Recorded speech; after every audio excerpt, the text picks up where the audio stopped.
Roll, ici Black Spider 200, chasse au expander. Étant gamin, on a tous fantasmé sur les voitures radiocommandées. Mais il y a des personnes pour qui cette passion ne n'est pas arrêtée à l'adolescence.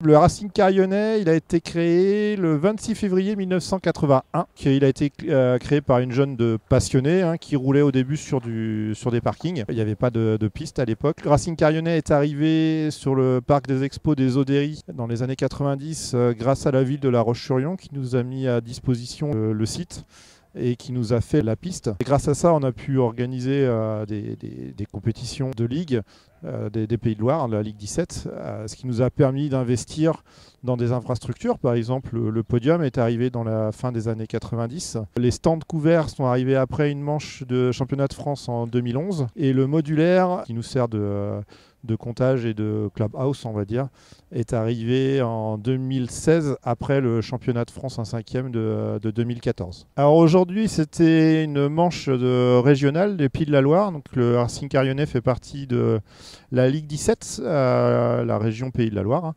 Il y a des clubs un petit peu partout dans cette région. Le Racing Car fait partie des clubs en piste full bitume vitesse. Donc on ne fait pas de tout-terrain, uniquement des courses GT.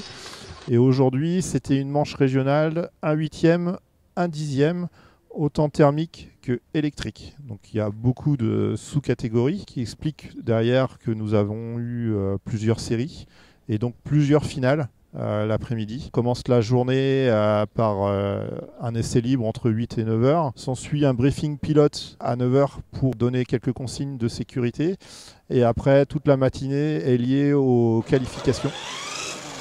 Donc des différentes séries, des différentes catégories de voitures, pour ensuite jouer les finales entre 14h et 17h. Alors, il faut noter qu'il y a des finales électriques qui vont jouer en plusieurs manches. Par exemple, les électriques vont faire 4 finales en finale, parce que l'autonomie ne permet pas de faire des finales très très longues, alors que les thermiques ont eu qu'une seule finale de 30 minutes.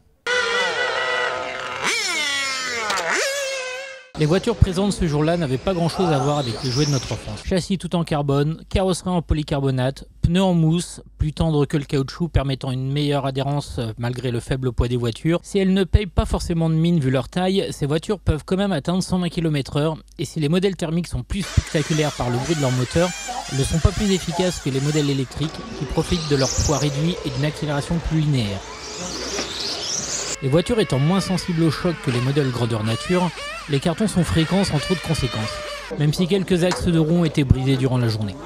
Cela donne un côté aléatoire à la course, un pilote en tête pouvant vite se prendre un mur et finir en queue de peloton pour se retrouver quelques minutes après sur le podium.